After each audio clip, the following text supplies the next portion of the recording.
itakuwa ni unafiki. Nionyeshe kama nakupenda na watu wanakuzungumzia mabaya nikakaa kimya. Sio Ukristo huo.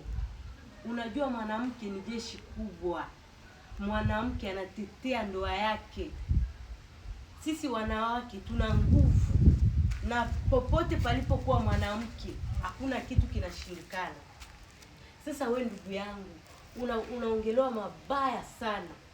Tukiangalia kwenye Biblia, Abigaili ni mwanamke ambaye alitetea familia yake. Alitetea mume wake, alitaka kuangamizwa na mfalme Asuero.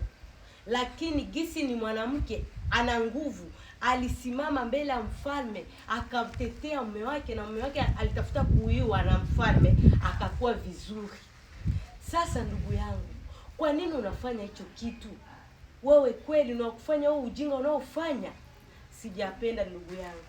Na ndio maana nimekuona nikasema Mungu asante, nimekuona nikuambie. Mama Sara, umeshaweka mahubiri yako, umeshahubiri vya kutosha, nimekusikia. Sijui unanielewa. Kwa hiyo pointi yako kuu hasa inahusu kitu gani?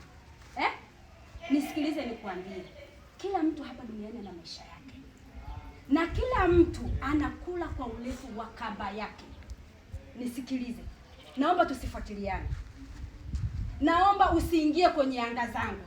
Haujui sababu ya mimi kumwacha yule mwanaume na kwenda sehemu nyingine. Sawa?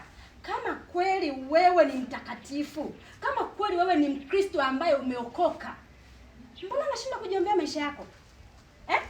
Mbona unashindwa kujiombea wewe mwenyewe ukabadilika? Kazi ya kila siku kubeba beseni la mboga, mpaka nywele zinatoka hapo katikati. Kila siku wewe na mboga, kila siku wewe na mboga. Mbona hubadiliki?